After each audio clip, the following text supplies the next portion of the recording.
ഇപ്പോൾ നമ്മോടൊപ്പം ഈ ഒരു വിഷയത്തിൽ പ്രതികരിക്കാൻ കണ്ണൂർ DCC പ്രസിഡന്റ് മാർട്ടിൻ ജോർജ് കൂടെ ചേരുന്നുണ്ട്. ശ്രീ മാർട്ടിൻ ജോർജ്, കണ്ണൂർ പാനൂർ ബോംബ് സ്ഫോടനം അത് ഒരിക്കലും മറക്കാൻ പറ്റില്ല എന്ന് മാത്രമല്ല, 2024 ആ നടുക്കം ഇപ്പോഴും പലയിടങ്ങളിലും കണ്ണൂരിൽ ആളിക്കത്തുന്ന ഒന്ന് തന്നെയാണ്. അതിലെ പ്രതിയെയാണ് ഇപ്പോൾ ബ്രാഞ്ച് സെക്രട്ടറിയാക്കി CPM നിയമിച്ചിരിക്കുന്നത്. അന്നത്തെ ഈ ഒരു കേസുമായി ബന്ധപ്പെട്ട് തന്നെ പാർട്ടിയുടെ ഒരു അന്വേഷണമുണ്ടല്ലോ, അതിൽ തന്നെ ഇയാൾ രക്ഷാപ്രവർത്തനമാണ് നടത്തിയത്. ആളൊഴിഞ്ഞ വീട്ടിൽ ബോംബ് നിർമ്മാണത്തിനിടെ ഒരാൾ കൊല്ലപ്പെട്ട ഒരു സംഭവത്തിലാണ് പാർട്ടിയുടെ ഒരു ക്ലീൻ ചീറ്റ് ഉണ്ടായിരുന്നത്. ആ ഒരു ക്ലീൻ ചീറ്റിന്മേൽ ഇപ്പോഴിതാ ഒരു പദവി തന്നെ നൽകിയിരിക്കുകയാണ്. ഇത്തരത്തിൽ ഗുണ്ടകളെയൊക്കെ വാഴ്ത്തുന്ന ഒരു പാർട്ടിയായിട്ട് വീണ്ടും വീണ്ടും അവർ രേഖപ്പെടുത്തുകയാണ് ഈ പുതിയ തലത്തിലുള്ള മാറ്റങ്ങൾ കാണുന്നത്. പക്ഷേ ഇതിനെയൊക്കെ ചോദ്യം ചെയ്യേണ്ടതിനപ്പുറം ശക്തമായ ഒരു എതിർപ്പ് അറിയിക്കണ്ടേ? ഇതിനകത്ത് ഈ സ്ഫോടനം നടന്നത് 2024 പാർലമെന്റ് തെരഞ്ഞെടുപ്പിന്റെ മുന്നോടിയായിട്ട് ആ ദിവസങ്ങളിൽ ആണ് ഈ സ്ഫോടനം നടന്നിട്ടുള്ളത്. ഈ സ്ഫോടനം നടന്ന സമയത്ത് തന്നെ ഞങ്ങൾ വളരെ വ്യക്തമായി പറഞ്ഞാണ് ഇത് CPMന്റെ നേതൃത്വം അറിഞ്ഞുകൊണ്ട് ചെയ്ത ഒരു ബോംബ് നിർമ്മാണമാണ് എന്ന് ഞങ്ങൾ പറഞ്ഞതാണ്. അതിനകത്ത് ഇപ്പോൾ ഈ പറയുന്ന അമൽ ബാബു എന്ന് പറയുന്ന കക്ഷി അന്ന് CPMന്റെ പാർട്ടി കോൺഗ്രസിന്റെ വോളണ്ടിയർ ആയിട്ട് നിന്നതായിട്ട് നമുക്ക് കൃത്യമായി കാണാൻ സാധിച്ചിട്ടുണ്ട്. അതുപോലെ തന്നെ അദ്ദേഹവും അദ്ദേഹത്തിന്റെ കൂടെ ഉണ്ടായിരുന്ന 10-15 പേരും പ്രതികളായിട്ടുള്ളവരൊക്കെ CPMന്റെ നേതാക്കന്മാരും അനുയായികളുമാണ്. അതിൽ ഒരാൾ മരണപ്പെടുകയും 3 ചെറുപ്പക്കാർക്ക് മാരകമായി പരിക്കുപറ്റുകയും ചെയ്ത കേസാണ്. ആ കേസിൽ ഒരു കോഴിക്കോട് സ്വകാര്യ ആശുപത്രിയിൽ ചികിത്സ കഴിഞ്ഞ് അവരെ കൊണ്ടുവന്ന് തലശ്ശേരി സഹകരണ ആശുപത്രിയിൽ ചികിത്സിപ്പിക്കുകയും മറ്റു കാര്യങ്ങളെല്ലാം ചെയ്തത് CPM ആണ്. അന്ന് CPM പറഞ്ഞു, ഞങ്ങൾക്ക് ഇതിനകത്ത് യാതൊരു ബന്ധവുമില്ല, ആരെ ഞങ്ങൾ തള്ളിപ്പറയുന്നു, ഞങ്ങളുടെ ആൾക്കാരല്ല എന്ന് പറഞ്ഞു. പക്ഷെ കൃത്യമായ തെളിവ് സഹിതം അന്ന് ഞങ്ങൾ അതിന്റെ ഈ പാർട്ടി കോൺഗ്രസിന്റെ വോളണ്ടിയർ ആയിട്ട് നിൽക്കുന്ന അടക്കം നമ്മൾ കാണിച്ചു. അത് മാത്രമല്ല, കുറ്റപത്രം നൽകാതെ ഇവർക്ക് പോലീസ് ജാമ്യം ലഭിക്കാനുള്ള സൗകര്യം അന്ന് ഒരുക്കി കൊടുത്തിരുന്നു. ഇവർക്ക് കുറ്റപത്രം കൊടുത്തില്ല എന്ന് മാത്രമല്ല, അവര് ഈ പോലീസിന്റെ രേഖയിൽ കൃത്യമായി ഈ അമൽ ബാബു എന്ന് പറയുന്ന വ്യക്തിയാണ് അവിടെ സ്ഫോടനം നടന്ന ഉടനെ അവിടെ എത്തി അവിടെ ഉണ്ടായിരുന്ന സാധനങ്ങളൊക്കെ മാറ്റിയത് എന്ന് കൃത്യമായ പോലീസിന്റെ കുറിപ്പിലുണ്ട്.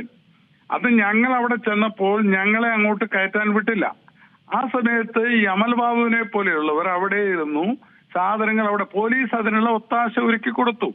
അവിടെ നിന്നും സാധനങ്ങൾ മാറ്റുന്നതിന് വേണ്ടി, അവശിഷ്ട സാധനങ്ങൾ മാറ്റുന്നതിന് വേണ്ടി, തെളിവ് നശിപ്പിക്കുന്നതിന് വേണ്ടി പോലീസ് അവിടെ എല്ലാ ഒത്താശകളും ചെയ്തു കൊടുക്കുകയാണ് ചെയ്തത്.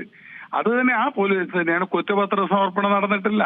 അപ്പോൾ എല്ലാവരെയും രക്ഷിക്കാൻ വേണ്ടിയുള്ള, പ്രതികളെ രക്ഷിക്കാൻ വേണ്ടിയുള്ള ഒരു സമീപനമാണ് ഇവർ ചെയ്തിരിക്കുന്നത്. അതുകൊണ്ടാണ് നമ്മുടെ പാനൂരും കണ്ണൂരും പ്രദേശങ്ങളിലൊക്കെ തന്നെ വ്യാപകമായി ഇത്തരത്തിലുള്ള ബോംബ് നിർമ്മാണം നടന്നത്. നമുക്കറിയാലേ, പുല്ലിയോട് 2 പേരാണ് മരിച്ചത്. പുല്ലിയോട് പാനൂര് 2 പേർക്ക് മാരകമായ പരിക്ക് പറ്റി 2 പേരുടെ കൈ നഷ്ടപ്പെട്ടു. 2 പേർ മരിച്ചു, 2 പേരുടെ കൈ നഷ്ടപ്പെട്ടു. ഈ കഴിഞ്ഞ ദിവസം എരഞ്ഞോളി പഞ്ചായത്ത് ഓഫീസിന്റെ അടുത്ത് 6 മാസം മുമ്പാണ്. കടുക്കളം എന്ന് പറയുന്ന CPM സെന്ററാണ്. അവിടെ വേലായുധൻ എന്ന് പറയുന്ന 84 വയസ്സുകാരുള്ള ഒരു വ്യക്തി തേങ്ങ വറുക്കുമ്പോൾ അവിടെ മരിക്കേണ്ടി വന്നു. ഇതൊക്കെ അവിടെ ബോംബ് നിർമ്മാണം നിർബാധം നടന്നു വരികയാണ്. അതിനെതിരെ ഒരു നിലപാട് പോലും പോലീസിന്റെ ഭാഗത്ത് ഉണ്ടാകുന്നില്ല എന്ന് മാത്രമല്ല, അവർക്ക് വേണ്ട സഹായങ്ങൾ ചെയ്തു കൊടുക്കുന്നു എന്നുള്ളതാണ് നമുക്ക് ഇതുവരെയായിട്ട് കാണാൻ സാധിച്ചിട്ടുള്ളത്. ഇത് ഈ രീതിയിൽ മുന്നോട്ട്. അത് മാത്രമല്ലല്ലോ, ഇപ്പോൾ ഇവരെ പ്രൊട്ടക്ട് ചെയ്യല്ലേ, ജയിലിലെത്തുന്നവരെ മാലയിട്ട് സ്വീകരിക്കുന്നു, ജയിലിലേക്ക് മാലയിട്ട് കടത്തിവിടുന്നു. അതിന് കൂട്ടുനിൽക്കുന്നത് ജയിൽ അഡ്വൈസറി ബോർഡ് മെമ്പർ, മുൻ മന്ത്രി, MLA. പിന്നെ എവിടെയാണ് ഇവിടെ നീതി? ജയിലിലെ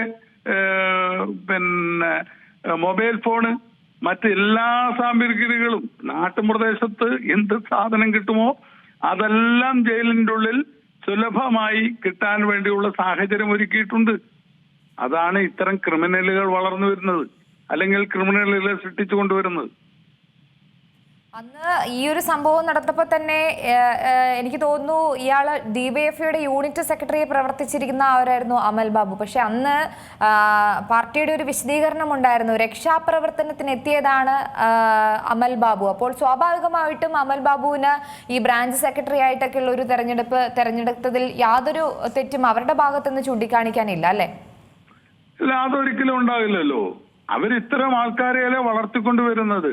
നിങ്ങൾ മനസ്സിലാക്കേണ്ട, ഏത് കേസിലെ പ്രതികൾ, ഇപ്പൊ ജയിലിലെ സുഹൈബ് കേസിലെ പ്രതി ആകാശ് തിലങ്കരി ഉൾപ്പെടെയുള്ളവരെ ചെയ്ത സ്വർണം വെട്ടിക്കൽ കേസ്, അങ്ങനെ നിരവധി കേസുകൾ, അത് അവർക്ക് നിർബാധം തുടരുകയാണ്. അവരുടെ പ്രതികളുടെ വീട്ടിൽ കല്യാണം CPM നേതൃത്വം പോയി നടത്തിക്കൊടുക്കുന്നു. അത് അവരെ വളർത്തിക്കൊണ്ടുവരികയാണ്, ക്രിമിനലുകളെ വളർത്തിക്കൊണ്ടുവരികയാണ്. അത് മാത്രമല്ല, അവർക്കെതിരെ ഒരു അക്ഷരം പോലും ഉരിയാടാൻ CPM-ന്റെ നേതൃത്വത്തിനാവില്ല. കാരണം ഒരു അക്ഷരം ഉരിയാടിയാൽ അവര് കാര്യകാരണ സഹിതം ഉള്ള കാര്യങ്ങൾ വളരെ വ്യക്തമായി പൊതുസമൂഹത്തോട് പറയുമ്പോൾ ജനം അത് കൃത്യമായി മനസ്സിലാക്കുമെന്നുള്ളത് കൊണ്ട് അവർക്കെതിരെ ഒരു നടപാടും എടുക്കാൻ ഇവിടെ CPM നേതൃത്വത്തിന് സാധിക്കില്ല. അതുകൊണ്ടാണ് അവര് എന്ത് സംഭവിക്കുമ്പോഴും പറയുന്നത് ഞങ്ങൾക്ക് പങ്കില്ല എന്നവര് പറയുന്നു. ഏത് കേസിലാണ് അവർ പങ്കിട്ടെന്ന് പറഞ്ഞിരിക്കുന്നത്? ഇവിടെ അന്വേഷിച്ചതും അന്ന് ജില്ലാ പോലീസ് മേധാവിയായിരുന്ന അജിത് കുമാർ, കൂത്തുപറമ്പ് SP KV വേണുഗോപാൽ തുടങ്ങിയവരായിരുന്നു. എല്ലാവരും ഇവർക്ക് വേണ്ട പോലീസ് സൗകര്യം, ഗവൺമെന്റ് പിണറായി വിജയന്റെ നാടാണ്. അദ്ദേഹത്തിന്റെ വീട്ടിന്റെ അയലോക്കത്താണ് ഈ സംഭവങ്ങളെല്ലാം നടക്കുന്നത്. എന്ത് ചെയ്യാൻ അദ്ദേഹത്തിന് സാധിക്കുന്നത്? അദ്ദേഹം എന്ത് നിലപാടാണ് സ്വീകരിക്കുന്നത്? അദ്ദേഹത്തിന്റെ ജില്ലയിലല്ലേ ഈ ഇത്തരത്തിലുള്ള ജയിലുകളിലേക്ക് പോകുന്നവർക്ക് അഭിവാദ്യം അർപ്പിച്ചുകൊണ്ട് മുൻ മന്ത്രിമാരുൾപ്പെടെയുള്ളവര് നിൽക്കുന്നത്. അപ്പോൾ CPM-ന്റെ നേതൃത്വം ഇത് അറിഞ്ഞുകൊണ്ട് തന്നെയല്ലേ ഇങ്ങനെ ഒരു പാർട്ടീനെ എവിടെയാ കാണാൻ കഴിയുന്നത്? ഇവിടെ നിർബാധം ബോംബ് നിർവഹിക്കുക, എന്നിട്ട് ഇവിടെ നിരപരാധി ഒരുപാട്. അതിനകത്ത് നമ്മൾ കാണേണ്ടത്, ഈ സാധനങ്ങൾ പെറുക്കാൻ നടക്കുന്ന ജീവിക്കുന്നവരുണ്ട്. അവരെത്ര പേരെ അവർക്ക് പരിക്ക് പറ്റിയിട്ടുണ്ട്? ഇടപെട്ട് ചോദിക്കുകയാണ്, രാഷ്ട്രീയത്തിനപ്പുറം ഇതിനെ ഒരു സാധാരണ കണ്ണൂരുകാരൻ എന്നുള്ള ഒരു നിലയിൽ ഞാൻ ചോദിക്കുകയാണ്, എങ്ങനെയാണ് അവിടെ ഇനിയും ഇതൊരു തുടർക്കഥയാകാനുള്ള ഒരു സാധ്യത തന്നെയല്ലേ ഇത്തരത്തിൽ തെരഞ്ഞെടുപ്പുമായി ബന്ധപ്പെട്ട് ഉണ്ടാകാൻ പോകുന്നത്? കാരണം അമൽ ബാബു എന്ന പോലെ പ്രതിസ്ഥാനത്തുള്ള ഒരു വ്യക്തിയെ CPM ബ്രാഞ്ച് സെക്രട്ടറിയൊക്കെ തെരഞ്ഞെടുക്കുക, അത്രമേൽ ആ ഒരു പോസ്റ്റ് അല്ലെങ്കിൽ ആ ഒരു സ്ഥാനത്തിന് അത്രമേൽ പവർ അവർ തന്നെ നൽകും. ആ ഒരു പവർ അവർ ഏത് രീതിയിൽ ഉപയോഗിക്കും എന്നതിലും ആശങ്ക നിലനിൽക്കുന്നുണ്ടോ? CPM-ന്റെ നേതൃത്വം എങ്ങനെയാണ് ഇപ്പോൾ നടത്തിക്കൊണ്ടിരിക്കുന്നത്? ഇത്തരം ക്രിമിനലുകൾക്ക് പ്രോത്സാഹനം കൊടുത്തുകൊണ്ടിരിക്കുകയും അവരെ പോസ്റ്റുകളിൽ അവരോധിക്കുകയും ചെയ്യുകയാണ്. അതോടൊപ്പം അക്രമത്തിന് അവര് കോപ്പ് കൂട്ടുന്നു എന്നുള്ളത് തന്നെയല്ലേ അതിന്റെ തെളിവ്.